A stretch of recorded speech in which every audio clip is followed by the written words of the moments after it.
I hear now to Glenin.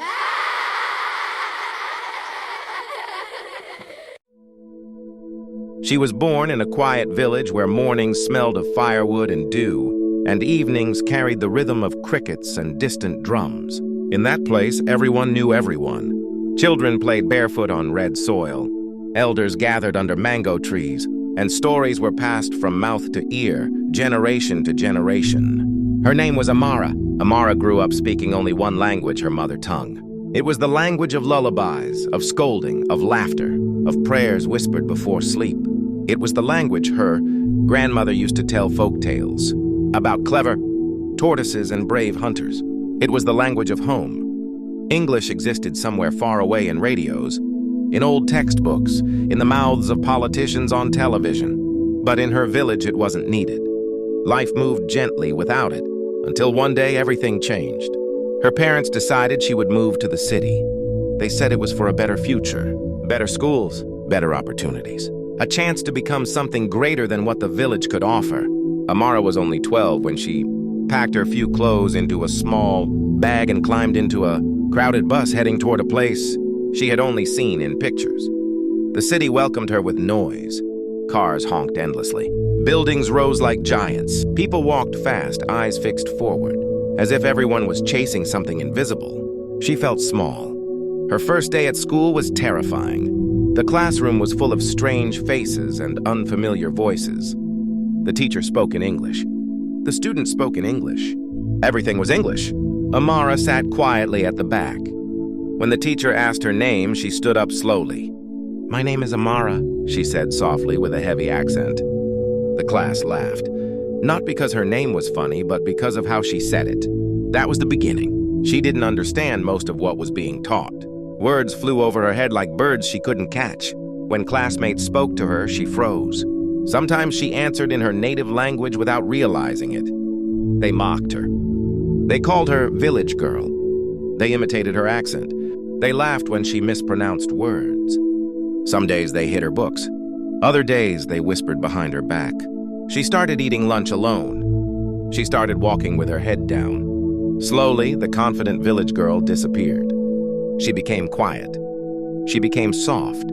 She became afraid to speak. At home, she cried in silence. She didn't tell her parents how lonely she felt. She didn't explain how heavy her chest became every morning before school.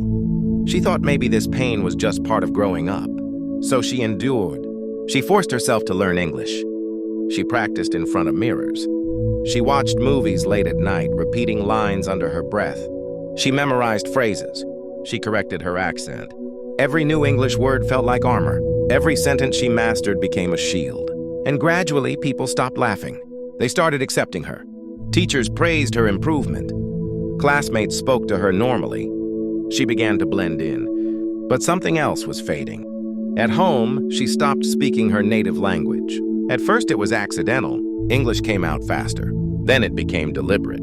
She didn't want to sound local. She didn't want to be reminded of who she used to be. When her mother called her in their language, she answered in English. When her grandmother told stories, Amara only smiled politely. The words that once flowed naturally now felt distant. Years passed. Amara grew into a young woman. She became excellent in English. She spoke confidently in meetings. She wrote beautifully. People admired her intelligence. She was everything the city had promised she could be. But deep inside, something was missing. One day, she visited her village after many years away. The mango trees were still there. The red soil still stained her shoes. Elders still sat in familiar corners. Children still played the same games she once played. Her grandmother ran to her, tears in her eyes, and spoke rapidly in their native tongue. Amara opened her mouth to reply. Nothing came out. She understood every word, but she couldn't answer. Her tongue felt heavy. Her thoughts were clear, but the language refused to obey. She tried again, forming broken sentences that sounded foreign even to her own ears. Her grandmother smiled, but Amara saw the sadness behind it. That night, lying on a thin mattress in her childhood room, Amara stared at the ceiling. She realized something painful. She had traded her heritage for acceptance. She had sacrificed her roots to survive.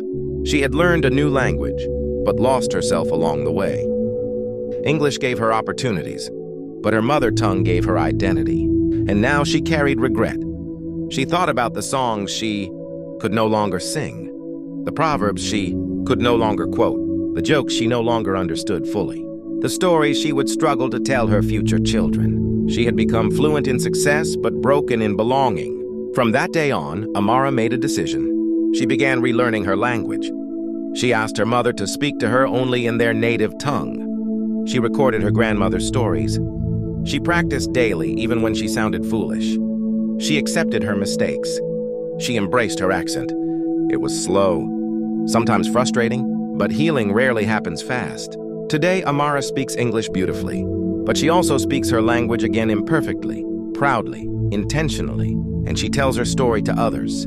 She tells young girls not to be ashamed of where they come from. She tells students that intelligence does not have an accent.